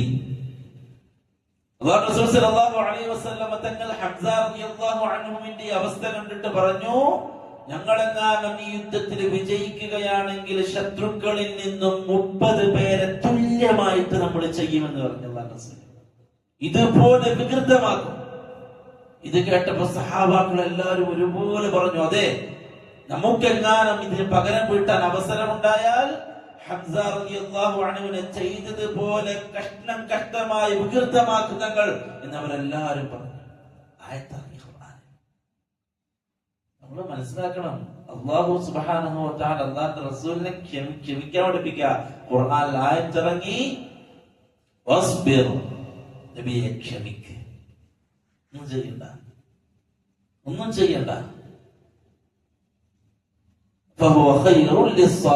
ക്ഷമിക്കുന്നവർക്ക് ക്ഷമിക്കലാണ് ഏറ്റവും നല്ലത്. അതുകൊണ്ട് അങ്ങനെ ചെയ്യാനൊന്നും പോണ്ട. എന്നിട്ട് ഈ ആയത്ത് കേട്ടപ്പോ സഹാബാക്കളൊക്കെ പറഞ്ഞു, നബിയെ നമ്മൾ ക്ഷമിക്കാം. അവരും രക്തത്തിളക്കുന്ന ആളാണ്, അവര് നമ്മളെക്കാൾ രക്തത്തിളപ്പുള്ള ആളുകളാണ്, അറബികളാണ്, വാള് കണ്ട് ശീലിച്ചവരാണ്, വാള് ഉപയോഗിച്ച് ശീലിച്ചവരാണ്. ഒന്ന് പറഞ്ഞ് രണ്ടാമത്തേന് വാളൂരി തലയെറുക്കാൻ ശീലിച്ചവരാണവർ, രക്തം കണ്ട് ജീവിച്ചവരാണവർ, അക്രമികളെ വെട്ടി നിരത്തിയവരാണവർ. അവരോടാണ് ഇസ്ലാം പറയുന്നത്, ക്ഷമിക്കും. കയ്യിൽ ഉറയിൽ വാളുണ്ട്, എടുക്കാനായിട്ടില്ല. എന്നിട്ട് നമ്മളെ കുറച്ച് ആളുകൾ എന്തിനും ഏതിനും വാളും കുന്തും ഇല്ല, ഇസ്ലാമല്ല. സമയം വരട്ടെ, അതിൻ്റെതായ മട്ടത്തിൽ ചെയ്യാൻ ഇസ്ലാമിനറിയാം. സമയം വരണം, അതിന് ഉത്തരവാദിത്തപ്പെട്ട ഇസ്ലാമിക നേതൃത്വത്തിന്റെ കൽപ്പന ഉണ്ടാവണം, ആഹ്വാനം ഉണ്ടാവണം. ഏതെങ്കിലും അവിടെ ഇവിടെ കൂടിയിരുന്നിട്ട് വട്ടം കൂടിയിരുന്നിട്ട് 4 ആൾക്കാർ കൂടി തീരുമാനിക്കേണ്ടതല്ല ഇസ്ലാമിന്റെ നിയമം. അങ്ങനെ ഇസ്ലാമിന്റെ നിയമം അവിടെ ഇവിടെ കൂടിയിരുന്നിട്ട് തീരുമാനിക്കേണ്ടതല്ല. ഇസ്ലാമിന് നേതൃത്വമുണ്ട്, അവർ ഏകോപിച്ച് തീരുമാനിക്കട്ടെ. സമയമാവട്ടെ, നിബന്ധനകളുണ്ട്, ഷുറൂത്തുകളുണ്ട്, അത് പാലിക്കപ്പെടണം. ഘട്ടങ്ങളുണ്ട്, ഓരോ ഘട്ടങ്ങളുണ്ട്, ആ ഘട്ടങ്ങൾ കടന്നു പോകണം. എപ്പോഴാണോ അവസരം എത്തുന്നത് വാളെടുക്കേണ്ടത് അപ്പോ, അല്ലാതെ ഇല്ല. ഇസ്ലാം ഒരിക്കലും അങ്ങനെ പഠിപ്പിച്ച മതമല്ല. അതേ സ്ഥാനത്ത് പ്രതികാരം ചെയ്യേണ്ട ഏറ്റവും മർമ്മമായ സ്ഥലം, തന്റെ പ്രിയപ്പെട്ട ഹംസ റളിയല്ലാഹു അൻഹുവിനെ വെട്ടി നുറുക്കി കീറി മുറിച്ചവരോട് അല്ലാഹുവിന്റെ റസൂൽ ആ സമയത്തെ മനസ്സിന്റെ പ്രയാസം കൊണ്ട് പറഞ്ഞു, ഇതിന് തുല്യമായിട്ട് 30 പേരെ ഞങ്ങൾ വെട്ടി നുറുക്കെന്ന് പറഞ്ഞപ്പോ അല്ലാഹു നബിയെ ക്ഷമിക്കും, താങ്കള് അവര് ചെയ്ത പോലെ ചെയ്യാൻ പോണ്ട. ഈ ആയത്തിന്റെ പശ്ചാത്തലം അതാണ്. മറ്റൊരായത്തിൽ അല്ലാഹു പറഞ്ഞു, ഫസ്ബിർ കമാ സബറ ഉലുൽ അസ്മി മിനർ റുസുൽ. മുഅ്മിനോട് അല്ലാഹു പറയാ, നിങ്ങൾ ക്ഷമിക്കണം. ഏതുപോലെ? കമാ സബറ ഉലുൽ അസ്മി മിനർ റുസുൽ, പ്രവാചകന്മാരിൽ നിന്നും ഉലുൽ അസ്മുകളായ പ്രവാചകന്മാർ ക്ഷമിച്ചതുപോലെ, ഇബ്രാഹിം നബി ക്ഷമിച്ചതുപോലെ, ഈസാ അലൈഹിസ്സലാത്തു വസ്സലാം ക്ഷമിച്ചതുപോലെ, മൂസ അലൈഹിസ്സലാത്തു വസ്സലാം ക്ഷമിച്ചതുപോലെ നിങ്ങൾ ക്ഷമിക്കണം. അല്ലാഹു ഉലുൽ അസ്മുകളായ പ്രവാചകന്മാരെ പറ്റി അല്ലാഹു പറയാണ്, അവരെ പോലെ നിങ്ങൾ ക്ഷമിക്കണം. കാരണം ജീവിതത്തിൽ പ്രയാസങ്ങളുടെ കയ്പ് നീര് കുടിച്ചവരാണ് അവർ. അവരൊന്നും സഹിച്ച ത്യാഗത്തിന്റെ 100 അംശത്തിൽ ഒരംശം പോലും നമ്മൾ സഹിച്ചിട്ടില്ല പ്രിയപ്പെട്ടവരെ. അവരൊന്നും സഹിച്ച ത്യജിച്ച ത്യാഗത്തിന്റെയും പ്രതിസന്ധി ഘട്ടങ്ങളുടെയും അവസ്ഥയൊന്നും നമ്മൾ സ്വപ്നം പോലും കണ്ടിട്ടില്ല. അങ്ങനെ നമ്മൾ സ്വപ്നത്തിൽ പോലും നമ്മൾ ആ അവസ്ഥകളൊന്നും കണ്ടിട്ടില്ല, എന്നിട്ട് അനുഭവിക്കരുത്. അള്ളാഹു പറഞ്ഞു അവരെ പോലെ നിങ്ങൾ ക്ഷമിക്കണം. മറ്റൊരു ആയത്തിൽ അള്ളാഹു പറഞ്ഞു, യാ അയ്യുഹല്ലദീന ആമനൂ ഇസ്ബിറൂ വസാബിറൂ. ഈ മനോഹരമായ ഖുർആനിന്റെ പ്രയോഗമാണ്. ഇസ്ബിറൂ, സത്യവിശ്വാസികളെ നിങ്ങൾ ക്ഷമിക്കുക. വസാബിറൂ, നിങ്ങൾ ക്ഷമയിൽ മികവ് കാണിക്കുക. വെറുതെ ക്ഷമയല്ല, മനോഹരമായ ക്ഷമ. അല്ലെ, ചിലർക്ക് ക്ഷമിക്കുന്ന നമ്മൾ പറയില്ലേ, വല്ലാത്ത ക്ഷമ എന്നുണ്ട് അല്ലെ. നമുക്കെന്നെ നമ്മളായിട്ടൊരു ബന്ധം ഉണ്ടാവില്ല, എന്നാലും മറ്റാളെ ക്ഷമിക്കുന്ന കാണുമ്പോ നമുക്ക് തന്നെ തോന്നും എന്തെങ്കിലും ചെയ്യാൻ. അപ്പൊ നമ്മൾ പറയും, നീ എന്തൊരു ക്ഷമയാ ക്ഷമിക്കുന്നത്. അല്ലാഹു അക്ബർ, വലിയ നിഅമത്താണ്, വലിയ നിഅമത്താണ്. ഒരിക്കലും അത് പാഴാവില്ല. നമ്മള് കരുതും മോണിക്കൊന്നിനും കൈയായിട്ടാണ്, ഓനൊന്നിനും കൊള്ളൂല, നമ്മളങ്ങനെ പറയാം, ഓനൊന്നിനും കൊള്ളൂല. രണ്ടെണ്ണം പറയേണ്ടത് തിരിച്ച് കൊടുക്കേണ്ട രണ്ടെണ്ണം നമ്മളങ്ങനെ പറയാം. പക്ഷെ ആ ക്ഷമിച്ച മനുഷ്യൻ അല്ലാഹു അവനെ കാണുന്നത് വലിയ നേട്ടത്തിലാണ്, വലിയ നിഅമത്തിലാണ്. മറ്റൊരു ആയത്തിൽ അല്ലാഹു പറഞ്ഞു, വസ്സാബിരീന ഫിൽ ബഅസാഇ വദ്ദറാഇ വഹീനൽ ബഅസ്. എന്താ പറയാ? വസ്സാബിരീന, ക്ഷമിക്കുന്ന ആളുകൾ, ഫിൽ ബഅസാഇ വദ്ദറാ, ക്ഷേമത്തിലും ക്ഷാമത്തിലും, നല്ല അവസ്ഥയിലും അവർ ക്ഷമിക്കും, പ്രയാസാവസ്ഥയിലും അവർ ക്ഷമിക്കും. വഹീനൽ ബഅസ്, ദുഃഖങ്ങൾ ഉണ്ടാകുന്ന സമയത്ത്, ദുരിതങ്ങൾ ഉണ്ടാകുന്ന സമയത്ത് അവർ ക്ഷമിക്കും. എന്നിട്ടെന്താ പറയാ? ഉലൈകല്ലദീന സദഖൂ, ഉലൈകല്ലദീന സദഖൂ, അക്കൂട്ടരാണ് സത്യസന്ധന്മാർ. എന്താ പറയാ? സദഖൂ, സത്യസന്ധന്മാർ, സത്യം പാലിച്ചവർ അവരാണ്. വഉലൈക ഹുമുൽ മുത്തഖൂൻ, അവരാണ് സൂക്ഷ്മത പാലിച്ചവർ, ക്ഷമിക്കുന്നവർ. ക്ഷമിക്കുന്നവരെ കുറിച്ച് പറയാ, ഉലൈകല്ലദീന സദഖൂ, സത്യം പാലിച്ചവർ, സത്യം പാലിച്ചവർ അവരാണ്. വഉലൈക ഹുമുൽ മുത്തഖൂൻ, അവരാണ് മുത്തഖീങ്ങൾ. മറ്റൊരു ആയത്തിൽ അല്ലാഹു പറഞ്ഞു, വല്ലാഹു യുഹിബ്ബുസ് സാബിരീൻ, ക്ഷമിക്കുന്നവനെ അല്ലാഹു ഇഷ്ടപ്പെടുന്നു. അല്ലാഹു ഇഷ്ടമാണ്, അല്ലാഹു ഇഷ്ടമാണ് ക്ഷമിക്കുന്നവർ, അങ്ങേയറ്റം ക്ഷമിക്കുന്നവർ. വേറെ ആയത്തിൽ അല്ലാഹുവിന്റെ മഅയ്യത്ത് അല്ലാഹു പറഞ്ഞു, വസ്ബിറൂ, നിങ്ങൾ ക്ഷമിക്കുക.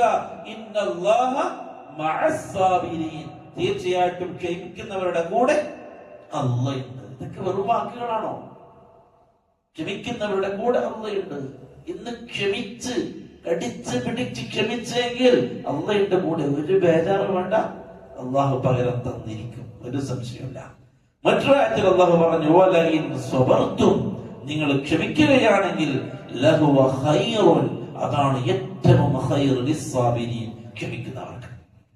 ക്ഷമിക്കുന്നവർക്ക് ക്ഷമയാണ് ഏറ്റവും ഖൈറായിട്ടുള്ളത്. മറ്റൊരായത്തിൽ അല്ലാഹു അതിന്റെ ക്ഷമക്ക് അല്ലാഹു നൽകാൻ പോകുന്ന പ്രതിഫലത്തെ കുറിച്ച് അല്ലാഹു പറഞ്ഞു, ഇന്നമാ യുവഫ്ഫസ് സാബിറൂന അജ്റഹും ബിഗൈരി ഹിസാബ്.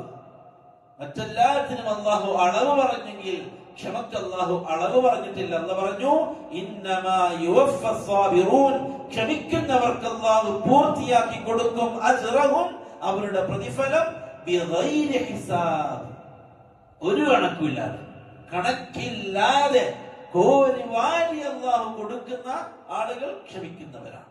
അവർക്ക് ഇന്നതിന് ഇത്ര ഇല്ല.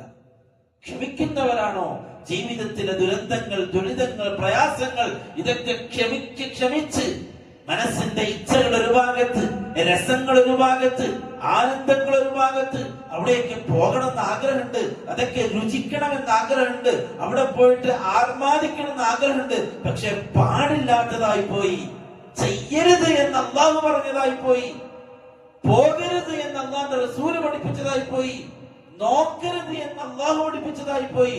അതുകൊണ്ട് ക്ഷമിച്ചു നിന്നു.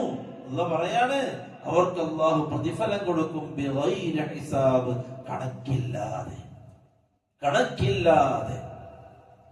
മറ്റൊരു ഹദീസിൽ റസൂലുള്ളാഹി സ്വല്ലല്ലാഹു അലൈഹി വസല്ലമ തങ്ങൾ ക്ഷമിക്കുന്ന ആളുകൾക്ക് അള്ളാഹു കൊടുക്കുന്ന നേട്ടങ്ങളെ കുറിച്ച് പറയാൻ പോവാണ്. അസ്വബ്റു യുകഫിറു ദുനൂബ്, ക്ഷമ പാപങ്ങളെ മായ്ച്ചു കളയും. ഭയങ്കരമായൊരു ഹദീസ് റസൂലുള്ളാഹി സ്വല്ലല്ലാഹു അലൈഹി വസല്ലമ തങ്ങൾ നമ്മെ പഠിപ്പിക്കുകയാണ്. മാ യുസീബുൽ മുഅ്മിനു മിൻ വസബിൻ വലാ നസബിൻ വലാ സഖമിൻ വലാ ഹുസ്നിൻ ഹത്തൽ ഹമ്മു യുഹിമ്മുഹു. അല്ലാഹു റസൂൽ പറയാണ്, ഏതൊരു മുഅ്മിനും അവനെ ബാധിക്കുന്നില്ല വസബ്, ഒരു പ്രയാസവും, വലാ നസബ്, ഒരു ദുഃഖവും, വലാ സഖമു, ഒരു രോഗവും, വലാ ഹുസ്ന, ഒരു സങ്കടവും, ഹത്തൽ ഹിമ്മു യുഹിമ്മുഹു, ഒരു ആശങ്കയും, അവൻ ആശങ്കപ്പെടുന്ന ഒരു ആശങ്കയും അവനെ ബാധിക്കുന്നില്ല. ഇല്ലാ കഫറ ബിഹി മിൻ സയ്യിആതിഹി, അവന്റെ പാപങ്ങൾ അല്ലാഹു അവന് പുറത്തു കൊടുത്തിട്ടല്ലാതെ. ഉറപ്പായിട്ടും ഒരു കാലിന് മുള്ളു തറച്ചാൽ അള്ളാഹു, അതുകൊണ്ട് അള്ളാഹു ഒരു പാപത്തെ മാപ്പാക്കി തരുമെന്ന് റസൂലുള്ളാഹി സ്വല്ലല്ലാഹു അലൈഹി വസല്ലം. അപ്പോൾ ഒരു രോഗി, എന്തെങ്കിലും അള്ളാഹു പരീക്ഷണം നൽകിയ ഒരാൾ നിഅമത്താണ്. മുഅ്മിനെ സംബന്ധിച്ചിടത്തോളം അള്ളാഹു അയാൾക്ക് പകരം കൊടുക്കാൻ തീരുമാനിച്ചിരിക്കുന്നു. മറ്റൊരു ഹദീസിൽ അല്ലാഹു റസൂൽ പറഞ്ഞു, മയ്യുരിദില്ലാഹു ബിഹി ഖൈറൻ യുസിബു മിൻ, ആർക്കെങ്കിലും അല്ലാഹു ഖൈർ തീരുമാനിച്ചിട്ടുണ്ടെങ്കിൽ അവനെ അല്ലാഹു പ്രയാസപ്പെടുത്തും. നമുക്കെന്തിനാ ആലോചിക്കുക, ഈ ഹദീസുകളൊക്കെ കേട്ട് പഠിച്ച് മനസ്സിലാക്കിയ നമ്മൾ ജീവിതത്തിൽ ഉണ്ടാകുന്ന പ്രയാസങ്ങളെ പ്രയാസമായിട്ട് എടുക്കുകയാണെങ്കിൽ പിന്നെ നമ്മളെന്ത് മനുഷ്യരാ, നമ്മളെന്ത് മുസ്ലിമാ? ഇതൊക്കെ ഓർമ്മ വേണം. ദുഃഖങ്ങളും പ്രാരാബ്ദങ്ങളൊക്കെ ഉണ്ടാവും, ചുറ്റുപാട് പ്രയാസങ്ങൾ, ഇടങ്ങേറുകൾ. ഇല്ല, എന്റെ അല്ലാഹു ഇതെനിക്ക് വെറുതെ തന്നതല്ല. ഒരു ഭാഗത്ത് തിന്മ ചെയ്യാൻ നമ്മള്, മറുഭാഗത്ത് പ്രയാസങ്ങൾ. അള്ളാഹു എന്റെ ഈ പ്രയാസം കാരണം ഞാൻ ചെയ്തു പോകുന്ന തിന്മകൾ അള്ളാഹു മാപ്പാക്കും. മനസ്സ് പറയാണ്, അള്ളാഹു ഒരാളിൽ ഖൈർ ഉദ്ദേശിക്കുകയാണ് എങ്കിൽ അള്ളാഹു അതിന് പ്രയാസങ്ങൾ കൊടുക്കും. അള്ളാഹു ഇഷ്ടപ്പെടുന്നതിന്റെ അടയാളമാണ് ഒരാളുടെ ജീവിതത്തിൽ പ്രശ്നങ്ങൾ ഉണ്ടാവുക എന്നുള്ളത്. മറ്റൊരു ഹദീസിൽ അല്ലാഹുവിന്റെ റസൂൽ സല്ലല്ലാഹു അലൈഹി വസല്ലം തങ്ങൾ പറഞ്ഞു, മാ യസാലുൽ ബലാഉ ബിൽ മുഅ്മിനി വൽ മുഅ്മിനതി ഫീ നഫ്സിഹി വവലദിഹി വമാലിഹി ഹത്താ യൽഖല്ലാഹ വമാ അലൈഹി ഖതീഅ. അല്ലാഹു റസൂൽ പറയാണ്, ഒരു മുഅ്മിനും മുഅ്മിനത്തായ ഒരു സ്ത്രീയോ മുഅ്മിനായ ഒരു മനുഷ്യനോ അവന്റെ ശരീരത്തിലോ അവന്റെ മക്കളിലോ അവന്റെ സമ്പത്തിലോ എന്തെങ്കിലും പ്രയാസമോ പരീക്ഷണമോ അവൻ ഉണ്ടായിട്ടുണ്ട് എങ്കിൽ അത് ആയിക്കൊണ്ടേയിരിക്കും. ആ പ്രശ്നങ്ങളും ആ പ്രയാസങ്ങളും അവന്റെ ജീവിതത്തിൽ ഉണ്ടായിക്കൊണ്ടേയിരിക്കും. എത്രത്തോളം? അള്ളാഹുവിനെ അവൻ കണ്ടുമുട്ടുന്നത് വരെ. എങ്ങനെയായിരിക്കും അവൻ കണ്ടുമുട്ടുക? അവന്റെ മേൽ ഒരു തിന്മയും അവശേഷിക്കുന്നുണ്ടാവില്ല. ഒരു തിന്മയും അവശേഷിക്കാതെയായിരിക്കും അവൻ അള്ളാഹുവിനെ കണ്ടുമുട്ടുക. കാരണം ജീവിതം മുഴുവനും പ്രയാസത്തിലായി, ജീവിതം മുഴുവനും ദുഃഖത്തിലായിരുന്നു, സങ്കടത്തിലായിരുന്നു. അങ്ങനെയുള്ളവർ അള്ളാഹുവിന്റെ മുമ്പിലേക്ക് വരും ഒരു തിന്മയും രേഖപ്പെടുത്താത്ത അവസ്ഥയിൽ. മറ്റൊരു ഹദീസിൽ റസൂലുള്ളാഹി സ്വല്ലല്ലാഹു അലൈഹി വസല്ലം തങ്ങൾ പറയുന്നു, അസ്സബ്റു യസീദുൽ മുഅ്മിനി റിഫഅ. വളരെ ഗൗരവത്തിൽ നമ്മൾ കേൾക്കേണ്ട ഒരു ഹദീസ്, അത്ഭുതപ്പെടുത്തുന്ന ഒരു ഹദീസ്, മനസ്സിൽ വലിയ ആശ്വാസം നൽകുന്ന ഒരു ഹദീസ്. ഞാൻ തന്നെ ഈ ക്ലാസ് എടുക്കാൻ വേണ്ടി വായിച്ചപ്പോഴാണ് ആദ്യമായിട്ട് ഈ ഹദീസ് വായിച്ചത്. സത്യം, ഈ ഹദീസ് ഞാൻ ആദ്യമായിട്ട് ഇതിന്റെ ലഫ്ലുകൾ വായിച്ച് അർത്ഥം മനസ്സിലാക്കുന്നത് ഇന്നത്തെ ക്ലാസ്സിന് വേണ്ടിയിട്ടാണ്. നോക്കിയേ, അല്ലാഹുവിന്റെ റസൂൽ പറയാണ് സല്ലല്ലാഹു അലൈഹി വസല്ലം, ഇന്നൽ അബ്ദ, ഒരു അടിമ, ഇദാ സബഖത് ലഹു മിനല്ലാഹി മൻസിലത്തുൻ, അള്ളാഹു അവന് വലിയ ഒരു ദറജ, വലിയൊരു മൻസിൽ, വലിയൊരു ശ്രേഷ്ഠത നൽകാൻ തീരുമാനിച്ചു. വലിയൊരു ദറജ നൽകാൻ തീരുമാനിച്ചു. സബഖത് ലഹു എന്ന് പറഞ്ഞാൽ അള്ളാഹുവിന്റെ തീരുമാനം മുൻകടന്നു. അള്ളാഹു അവന് വലിയൊരു സ്ഥാനം കൊടുക്കാൻ തീരുമാനിച്ചു. ലം യബ്ലുഗ്ഹാ ബിഅമലിഹി, ആ സ്ഥാനം എത്താൻ അവന്റെ അമലുകൾക്ക് കഴിഞ്ഞില്ല. അവൻ അമൽ ചെയ്യുന്നുണ്ട്, പക്ഷെ അള്ളാഹു അവന് കൊടുക്കാൻ തീരുമാനിച്ച ആ സ്ഥാനത്തേക്ക് എത്താൻ അവന്റെ അമലുകൾ കൊണ്ട് അവന് കഴിയുന്നില്ല. ഒരുപാട് ചെയ്യുന്നുണ്ട്, പക്ഷെ അള്ളാഹു തീരുമാനിച്ച ആ ദർജയിൽ എത്താൻ അവന്റെ അമലുകൾ കൊണ്ട് കഴിയുന്നില്ല. അല്ലാഹു റസൂൽ പറയാണ്, ഇബ്തലാഹു അല്ലാഹു അസ്സ വജല്ല ഫീ ജസദിഹി, അള്ളാഹു അവന്റെ ശരീരത്തിൽ അള്ളാഹു അവനെ പരീക്ഷിക്കും. ഔ ഫീ മാലിഹി, അല്ലെങ്കിൽ അവന്റെ സമ്പത്തിൽ അള്ളാഹു അവനെ പരീക്ഷിക്കും. ഔ ഫീ വലദിഹി, അല്ലെങ്കിൽ അവന്റെ മക്കളിൽ അള്ളാഹു അവനെ പരീക്ഷിക്കും. സുമ്മ സ്വബ്ബറഹു, എന്നിട്ട് അള്ളാഹു അവനെ കൊണ്ട് ക്ഷമിപ്പിക്കും. അങ്ങനെ അള്ളാഹു ഈ പറഞ്ഞ ദുരന്തങ്ങളൊക്കെ അവന്റെ ജീവിതത്തിൽ ഉണ്ടാകും. സുമ്മ സ്വബ്ബറഹു, എന്നിട്ട് അള്ളാഹു അവനെ കൊണ്ട് ക്ഷമിപ്പിക്കും. ഈ അവസ്ഥയൊക്കെ ക്ഷമിക്കാനുള്ള തൗഫീഖ് അള്ളാഹു കൊടുക്കും. എന്നിട്ട് ആ മനുഷ്യനൊക്കെ ക്ഷമിക്കും. ഹത്താ യുബല്ലിഗുൽ മൻസിലതല്ലതി സബഖത് ലഹു മിനല്ലാഹ്, എത്രത്തോളം അവൻ ക്ഷമിച്ച് അള്ളാഹു അവന് കൊടുക്കാൻ തീരുമാനിച്ച ആ ദറജയിൽ അവൻ എത്തുന്നത് വരെ അവൻ ക്ഷമിക്കും. എന്നിട്ട് ആ ദറജ അള്ളാഹു അവന് കൊടുക്കും. അതായത് ഒരാള് അമല് ചെയ്തിട്ട് അള്ളാഹു ഒരു ദറജ കൊടുക്കാൻ തീരുമാനിക്കാം. ഓൻ എത്ര അമല് ചെയ്തിട്ടും അവിടെ എത്തുന്നില്ല, ആ ദറജയിൽ എത്തുന്നില്ല. പിന്നെ അള്ളാഹ് ചെയ്യുന്ന പണി എന്താ? എന്തെങ്കിലും പ്രയാസം അവന്റെ ജീവിതത്തിൽ ഉണ്ടാക്കിയിട്ട് ക്ഷമിക്കാനുള്ള അവസരം അള്ളാഹു കൊടുക്കും. എന്നിട്ട് അവൻ അങ്ങനെ ക്ഷമിക്കും. എന്നിട്ട് ആ ദർജയിൽ അള്ളാഹു എത്തിക്കും ആ മനുഷ്യനെ. അത് ഒരു മുസ്ലിമിന് സങ്കടങ്ങളില്ല,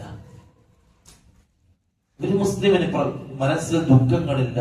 ഇന്നല്ലെങ്കിൽ നാളെ എനിക്ക് അള്ളാഹു തരാനുള്ളത്, ഞാൻ ചെയ്ത തിന്മകൾ അള്ളാഹു മാപ്പാക്കാൻ ഉദ്ദേശിക്കുന്നു, എന്റെ പാപങ്ങളൊന്നും മാപ്പാക്കാൻ ഉദ്ദേശിക്കുന്നു. സന്തോഷിക്കണം സത്യത്തിൽ, അല്ലെ? ഈ ഹദീസുകളൊക്കെ കേട്ട് മനസ്സിലാക്കുന്ന അവസരം വെച്ചിടത്തോളം എന്തെങ്കിലും പ്രയാസം ജീവിതത്തിൽ വരുന്നുണ്ടെങ്കിൽ എന്തോ ഖൈർ അല്ലാഹു എനിക്ക് വെച്ചിട്ടുണ്ട്. അതേ സ്ഥാനത്ത് ചിലരെന്താ ചിന്തിക്കുന്നത്, എനിക്ക് മാത്രം ഈ പ്രയാസം. ഇത് മനസ്സിലാക്കിയിട്ടാണ്, ഹഖീഖത്ത് മനസ്സിലാക്കിയിട്ട്. ഞാൻ നിസ്കരിക്കണം, ഞാൻ പള്ളിയിൽ പോവാണ്, ഞാൻ ഇങ്ങനെ ദിക്റുകളുണ്ട്, പ്രയാസം മാറാനുള്ള ദിക്ർ എന്ന് പറഞ്ഞിട്ട് ഒരുപാട് ദിക്ർ, ദാരിദ്ര്യം മാറാനുള്ള ദിക്ർ, ഒരുപാട് ദിക്ർ, ഇതൊക്കെ ഞാൻ ചൊല്ലിക്കൊണ്ടിരിക്കുകയാണ് പൈസക്കാരനാവാൻ. പക്ഷെ ഞാനാവുന്നില്ലല്ലോ. എന്നിട്ട് വന്നിട്ട് എല്ലാം ഇട്ടിട്ട് പോവാണ്. ഹഖീഖത്ത് മനസ്സിലാക്കുന്നില്ല. അല്ലാഹു സുബ്ഹാനഹു വ തആല വലിയ ദറജകൾ അല്ലാഹു തരാൻ തീരുമാനിക്കുന്നു പ്രയാസമുള്ള ആളുകൾക്ക്. അതുകൊണ്ട് രോഗം വന്നാൽ മനോഹരമായിട്ട് ക്ഷമിക്കുക. അതുകൊണ്ടാണ് പറഞ്ഞത്, ഇതൊക്കെ കേൾക്കുമ്പോഴാണ് രോഗം വന്നാൽ ഇതൊക്കെ ഓർമ്മ വരും, അല്ലെ? ബുദ്ധിമുട്ട് വന്നാൽ ഇതൊക്കെ നമ്മൾ ഓർമ്മ വരും. ഒരുപക്ഷെ നമ്മളെ പ്രിയപ്പെട്ടവരും ഇരിക്കാം. അല്ലാഹു പറഞ്ഞില്ലേ, ലയബ്ലുവന്നകും മിനൽ ഖൗഫി വൽ ജൂഇ വനഖ്സിൻ മിനൽ അംവാലി വൽ അൻഫുസി വസ്സമറാത്ത് വബശ്ശിരിസ് സാബിരീൻ. വിശപ്പ് കൊണ്ട് ഒരു ദിവസം പട്ടിണി ഉണ്ടാവാം, പൈസ ഒന്നുമില്ല. ഭാര്യ പറയുന്നുണ്ട് വീട്ടിലൊന്നും ഇല്ല ഉണ്ടാക്കാൻ. എന്താ? ഭർത്താവ് നോക്കിയപ്പോ ഒന്നുമില്ല, അക്കൗണ്ട് കാലിയാണ്, എല്ലാം തീർന്നു കിടക്കാണ്. ഈ കച്ചവടം ഒന്ന് ശരിയായിട്ട് വേണം, അല്ലെങ്കിൽ എന്തെങ്കിലും കിട്ടിയിട്ട് വേണം, ഒരു ജോലിയായിട്ട് വേണം. പരീക്ഷനാണ്, അള്ളാന്റെ പരീക്ഷനാണ്.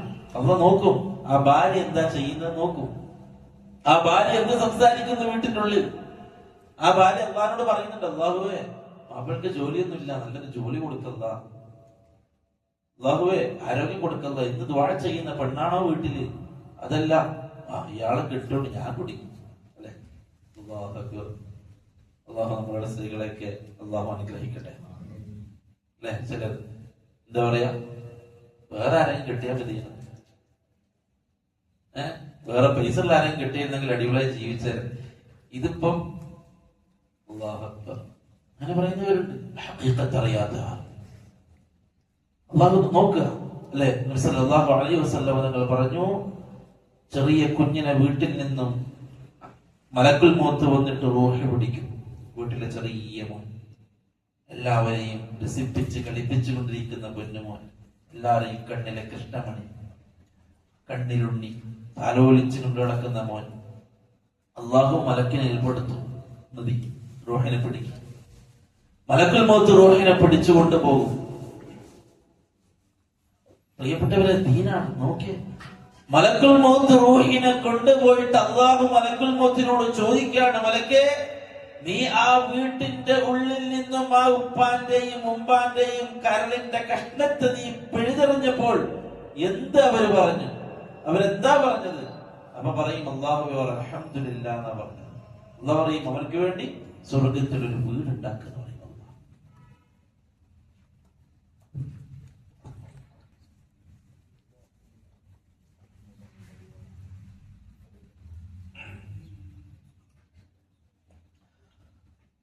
അല്ലാഹു സുബ്ഹാനഹു വ തആല പറയും, അവർക്ക് വേണ്ടി സ്വർഗത്തിൽ ഒരു വീടുണ്ടാക്കണം, എന്നിട്ട് ആ വീടിന് പേര് കൊടുക്കണം ബൈത്തുൽ ഹംദ്, സ്തുതിയുടെ വീട്.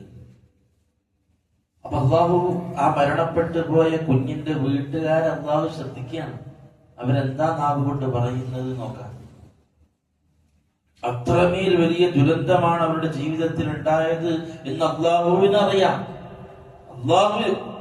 അള്ളാഹുവിനറിയാം. അതുകൊണ്ട് തന്നെ അള്ളാഹ് മലക്കിനോട് ചോദിക്കുകയാണ്, എന്താണ് അവർ പറഞ്ഞത്? അത് ചെയ്തപ്പോ അള്ളാഹ്ക്ക് അറിയണം, ആ അടിമ എത്ര കണ്ട് ക്ഷമിക്കുന്നുണ്ട് എന്റെ വിധികളിൽ, എന്റെ തീരുമാനങ്ങളിൽ ആ അടിമ എത്ര കണ്ട് ക്ഷമിക്കുന്നുണ്ടെന്ന് അള്ളാഹ്ക്ക് അറിയണം. എന്നിട്ട് അൽഹംദുലില്ലാഹ് ഇന്നാ ലില്ലാഹി വ ഇന്നാ ഇലൈഹി റാജിഊൻ എന്ന അടിമ പറഞ്ഞാൽ അടിമക്ക് സ്വർഗത്തിൽ ഒരു വീടുണ്ടാക്കാൻ അള്ളാഹു കൽപ്പിക്കുന്നു. റസൂലുള്ളാഹി സ്വല്ലല്ലാഹു അലൈഹി വസല്ലം തങ്ങൾ മറ്റൊരു ഹദീസിൽ പറയാണ്, അജബൽ ലിഅംരിൽ മുഅ്മിൻ, ഒരു മുഅ്മിനിന്റെ കാര്യം എന്തൊരു അത്ഭുതമാണ്. ഇന്ന അംറഹു കുല്ലഹു ഖൈർ, അവന്റെ എല്ലാ കാര്യവും ഖൈറാൻ. വലൈസ ദാക ലിഅഹദിൻ ഇല്ലാ ലിൽമുഅ്മിൻ, അതൊരു മുഅ്മിനല്ലാതെ വേറെ ആർക്കുമില്ല. എന്നിട്ട് അല്ലാഹു റസൂൽ പറയാണ്, ഇൻ അസാബതുഹു സറാഉ ശകറ, അവൻ എന്തെങ്കിലും നന്മയുള്ള സന്തോഷകരമായ കാര്യങ്ങളാണ് ഉണ്ടായത് എങ്കിൽ ശകറ, അവൻ ശുക്ർ ചെയ്യുന്നവനായിരിക്കും. എന്തെങ്കിലും നിഅമത്താണ് ഉണ്ടായത് എങ്കിൽ അവൻ ശുക്ർ ചെയ്യുന്നവനായിരിക്കും. വഇൻ അസ്ഫകാന ഖൈറൻ ലഹു, അതവന് ഖൈറാണ്. വഇൻ അസാബത്ഹു ദറാഉ, എന്തെങ്കിലും പ്രയാസമാണ് അവന്റെ ജീവിതത്തിൽ ഉണ്ടാകുന്നത് എങ്കിൽ സബറ, അവൻ ക്ഷമിക്കും. ഫകാന ഖൈറുൻ ലഹു, അതും അവൻ എന്താണ്? ഫകാന ഖൈറൻ ലഹു, അവനും അത് ഖൈറാണ്. അപ്പൊ ഏതവസ്ഥയിൽ ഒരു മുഅ്മിനെ സംബന്ധിച്ചിടത്തോളം അവന് ഖൈർ മാത്രമാണ്. മറ്റൊരു ഹദീസിൽ റസൂലുള്ളാഹി സ്വല്ലല്ലാഹു അലൈഹി വസല്ലം തങ്ങൾ പറഞ്ഞു, അബൂ സഈദ് അൽ ഖുദ്രി റളിയല്ലാഹു അൻഹു പറയാണ്, ഇന്ന നാസം മിനൽ അൻസാരി സഅലു റസൂലുള്ളാഹി സ്വല്ലല്ലാഹു അലൈഹി വസല്ലം, ജനങ്ങളിൽ നിന്ന് അൻസാരികളായ ചില ആളുകൾ അല്ലാഹുവിന്റെ റസൂലിനോട് ചോദിച്ചു. ബൈത്തുൽ മാലിൽ നിന്ന് അവർക്ക് കൊടുക്കാൻ വേണ്ടി അല്ലാഹുവിന്റെ റസൂലിനോട് ചോദിച്ചു. ഫഅഅതാഹു, അള്ളാഹു റസൂൽ അവർക്ക് കൊടുത്തു. അത് ഗനീമത്ത് സ്വത്തുമായി ബന്ധപ്പെട്ടതാണ്. അവർ ചോദിച്ചുകൊണ്ടിരിക്കാൻ അവരോട്, നബിയെ എനിക്ക് താ, നമുക്ക് താ, നമുക്ക് കിട്ടിയില്ല. നബി കൊടുത്തോണ്ടിരുന്നു. പിന്നെയും ചോദിക്കുക, പിന്നെയും കൊടുത്തു. എത്രത്തോളം അള്ളാഹു റസൂൽ എടുക്കുന്നത് തീർന്നു, കൊടുത്തു തീർന്നു. ഫഖാല, എന്നിട്ട് അല്ലാഹുവിന്റെ റസൂൽ സല്ലല്ലാഹു അലൈഹി വസല്ലം തങ്ങൾ പറഞ്ഞു, മാ യകൂനു ഇൻദി മിൻ ഖൈരിൻ ഫലൻ അദ്ഖിറഹു അൻകും, എന്റെ അടുത്ത് എന്തെങ്കിലും ഒരു ഖൈർ ഉണ്ടെങ്കിൽ ഞാനത് ഒളിപ്പിച്ചു വെക്കുന്നില്ല, നിങ്ങൾക്ക് തരും. അപ്പൊ ഇവരുടെ ചോദ്യം കണ്ട് നബിയോട് എനിക്ക് കുറെ ഉണ്ട്, നമുക്ക് തരാണ്ടിരിക്കാൻ, നമുക്ക് എന്തെങ്കിലും ചോദിച്ചോണ്ടിരിക്കാം. നബി പറഞ്ഞു, എന്റെ അടുത്ത് എന്തെങ്കിലും ഖൈർ ഉണ്ടെങ്കിൽ ഞാൻ നിങ്ങൾക്കത് തരും, ഞാനത് മാറ്റി വെക്കൂല, ഒളിപ്പിച്ചു വെക്കൂല. എന്നിട്ട് അല്ലാഹുവിന്റെ റസൂൽ പറഞ്ഞു, വമൻ യസ്തഅഫിഫ് യുഇഫ്ഫഹുല്ലാഹ്, ആരെങ്കിലും അഭിമാനിയായാൽ അള്ളാഹു അവനെ അഭിമാനിയാക്കും. ജനങ്ങളോട് യാചിക്കാതെ, ജനങ്ങളോട് ഇരക്കാതെ, ഉള്ളത് കൊണ്ട് തൃപ്തിപ്പെട്ട ആരെങ്കിലും കഴിയാൻ തീരുമാനിച്ചാൽ അള്ളാഹു അവനെ ഇഫ്ഫത്തുള്ളവനാക്കും, അഭിമാനമുള്ളവനാക്കും. വമൻ യസ്തഗ്നി യുഗ്നിഹില്ലാഹ്, ആരെങ്കിലും ധന്യനായാൽ അള്ളാഹു അവനെ ധന്യനാക്കും. ധന്യത നടിക്കുക, ഇല്ലെങ്കിലും ഇല്ലായ്മയെ അറിയിക്കാതെ ജീവിക്കുക. സംഗതി കയ്യിലൊന്നുമില്ല എങ്കിലും ജനങ്ങൾക്ക് മുമ്പിൽ എടുത്തിട്ട് എന്ന് തോന്നിപ്പിക്കുക. അതിനർത്ഥം ആവശ്യം അവരോട് പറയാതെ ഇടങ്ങേറാൻ ജീവിച്ച് നശിക്കണം എന്ന അർത്ഥത്തിലല്ല. മുഅ്മിനീങ്ങൾ പരസ്പരം സഹായിക്കേണ്ടവരാണ്. എന്നാലും ഇതിന്റെ അവസ്ഥ എന്താണ്? അതിന്റെ നേരെ ഓപ്പോസിറ്റ്. എന്തുണ്ടെങ്കിലും ആളുകളോട് ചോദിച്ച് എനിക്ക് ആ പ്രയാസമുണ്ട്, എനിക്ക് ഈ പ്രയാസമുണ്ട്, എനിക്ക് അങ്ങനെ ഉണ്ട്, എനിക്ക് ഇങ്ങനെ ഉണ്ട്, എപ്പോഴും പരാതി പറയാ ഇല്ല. ഇസ്തിഗ്നാ എന്ന് പറഞ്ഞ ധന്യത ഉള്ളത് കൊണ്ട് തൃപ്തിപ്പെട്ട് ധന്യത നടിക്കൽ, ഇല്ലായ്മ ആളുകളെ അറിയിക്കാതെ അള്ളാനെ മാത്രം അറിയിച്ച് ജീവിക്കാം. വലിയ പ്രയാസം ജീവിതത്തിൽ ഉണ്ടാവും. ജനങ്ങളോട് ആരോടൊന്നുമില്ല, അള്ളാഹിനോട് പറഞ്ഞുകൊണ്ടിരിക്കുക, അള്ളാഹ് വലിയ കുരുക്കിലാണ് ഞാനുള്ളത്, നീ കഴിച്ചാക്കി എന്ന അവസ്ഥ.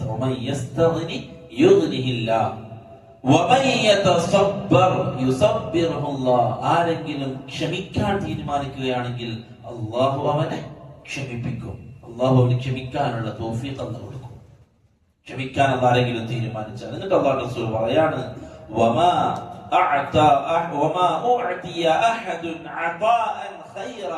ഒരാൾക്കും തന്നെ നൽകപ്പെട്ടിട്ടില്ല ഖൈറായതൊന്നും ഒരാൾക്കും നൽകപ്പെട്ടിട്ടില്ല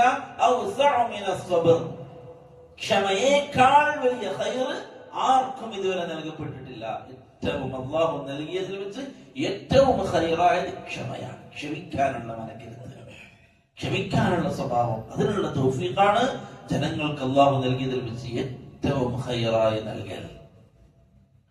ഇനി പണ്ഡിതന്മാർ വിശദീകരിച്ചു, ക്ഷമ 3 കാര്യത്തിന്റെ മേലാണ്. 3 കാര്യത്തിലാണ് ക്ഷമ. അതുകൂടി പറഞ്ഞു കൊടുത്തു. ഒന്ന് അസ്സബ്റു അലാ ത്വാഅത്തില്ലാ. വിശദമായിട്ട് പറയേണ്ടതാണ്, നമുക്ക് ചുരുക്കി പറയാം. ഒന്ന് അസ്സബ്റു അലാ ത്വാഅത്തില്ലാ, അല്ലാഹുവിനെ അനുസരിക്കുന്നതിലുള്ള ക്ഷമ. അല്ലാഹുവിനെ അനുസരിക്കുന്നതിലുള്ള ക്ഷമ. അതെങ്ങനെയാ അല്ലാഹുവിനെ അനുസരിക്കുന്നതിലുള്ള ക്ഷമ? സുബീക്ക് പള്ളിയിൽ വരൽ അല്ലാഹുവിനെ അനുസരിക്കാനുള്ള ക്ഷമയാണ്. നല്ലോണം ഉറങ്ങണം, നല്ല ഭൂതിയുണ്ട്, പക്ഷെ ക്ഷമിക്കാൻ ആ തണുപ്പത്ത് എഴുന്നേറ്റ് മെഡിക്കൽക്കാരോട് പറയാൻ പറ്റിയ അവസ്ഥയാണ് അല്ലേ? അത് ഏതൊരു മനുഷ്യനുള്ള അവസ്ഥയാണ്. പക്ഷെ ക്ഷമയോടെ എഴുന്നേറ്റ് വുളൂ ചെയ്ത് ആ തണുപ്പത്ത് പള്ളിയിലേക്ക് നടന്നു വന്ന് നിസ്കരിക്കുകയാണ്. അള്ളാഹുവിനെ അനുസരിക്കാനുള്ള ക്ഷമയാണ്. ശരീരം മറ്റത്തേക്കോ ആഗ്രഹിക്കുന്നു, പക്ഷെ ക്ഷമിച്ച് എഴുന്നേറ്റ് വന്ന് നിസ്കരിക്കുകയാണ്. അള്ളാഹു അനുഗ്രഹിക്കട്ടെ. ഒന്ന് അള്ളാഹുവിനെ അനുസരിക്കാനുള്ള ക്ഷമ. നോമ്പ് നോക്കാൻ ക്ഷമ വേണം അല്ലെ? രാവിലെ ഒന്ന് വൈകുന്നേരം വരെ ഭക്ഷണം റെഡി, എല്ലാം റെഡി, പൈസ ഉണ്ട്, എന്ത് തിന്നാലും റെഡി ഉണ്ട്. യാത്രയിലാണ്, വണ്ടി നിർത്തിയപ്പോ നല്ല ഹോട്ടലിൽ ഇരിക്കുന്നുണ്ട്, പൂതി. നോമ്പാണ്, ക്ഷമിക്കാൻ, മഗ്രിബ് വരെ ക്ഷമിക്കാൻ, അള്ളാഹ് അനുസരിക്കാനുള്ള ക്ഷമ. രണ്ടാമത് അള്ളാഹുവിനെ ധിക്കരിക്കുന്നതിനെ തൊട്ടും ക്ഷമ. അള്ളാഹുവിനെ ധിക്കരിക്കുന്ന എന്താണ്? ഉദാഹരണത്തിന് നല്ല മ്യൂസിക് ഉള്ള, DJ ഉള്ള, അല്ലെങ്കിൽ ആ രൂപത്തിലുള്ള അടിച്ചുപൊളിയുള്ള ഒരു പരിപാടി നടക്കുന്നുണ്ട് ടൗണിൽ, ഒന്ന് കേൾക്കാൻ പോവാൻ പൂതിയുണ്ട്, എല്ലാരും പോയിട്ടുണ്ട്, കൂട്ടുകാരൊക്കെ. പോവാതിരിക്കാനുള്ള ക്ഷമ അല്ലെ? ക്ഷമ വേണ്ടേ? പോണം. പോവാതിരിക്കാനുള്ള ക്ഷമ. അള്ളാഹുവിനെ ധിക്കരിക്കാതിരിക്കാൻ ക്ഷമ വേണം, പിടിച്ചു നിൽക്കണം അല്ലെ? പലതും ചെയ്യാൻ ആഗ്രഹമുണ്ട്, ഇല്ല. അള്ളാഹുവിനെ ധിക്കരിക്കലാണ് ക്ഷമ. ഇതാണ് അസ്സബ്റു അൻ മഅസിയത്തില്ലാഹ്. മൂന്നാമത്തേത് അസ്സബ്റു അലാ അഖ്ദാരില്ലാഹിൽ മുഅ്ലിമ. നമ്മൾ ഇത്രയും പറഞ്ഞത് അള്ളാഹുവിന്റെ വേദനാജനകമായ ഖദറിൽ ക്ഷമിക്കുക. പ്രയാസങ്ങളും ദുരിതങ്ങളും ഉണ്ടാകും, അതിൽ ക്ഷമയോടുകൂടി ഖൈറിന് വേണ്ടി അള്ളാഹുവിനോട് തേടുക. ഇതാണ് ക്ഷമയുടെ 3 അവസ്ഥകൾ. അല്ലാഹു സുബ്ഹാനഹു വ തആല ഈ ഒരു ഗുണം ഉണ്ടാക്കിയെടുക്കാനുള്ള തൗഫീഖ് നമുക്ക് നൽകട്ടെ. ക്ഷമിക്കാനുള്ള അവസ്ഥകൾ അല്ലാഹു നമുക്ക് നൽകട്ടെ. മനോഹരമായി ക്ഷമിച്ചവരുടെ കൂട്ടത്തിൽ അല്ലാഹു നമ്മളെ ഉൾപ്പെടുത്തട്ടെ. നാളെ ആഖിറത്തിൽ ക്ഷമിച്ചവർക്ക് അല്ലാഹു നൽകാനിരിക്കുന്ന സൗഭാഗ്യങ്ങളിൽ അല്ലാഹു നമ്മളെയും ചേർക്കട്ടെ. أقول قولي هذا وأستغفر الله لي ولكم ولجميع المسلمين والمسلمات واستغفروه إنه هو الغفور الرحيم. السلام عليكم ورحمة الله وبركاته.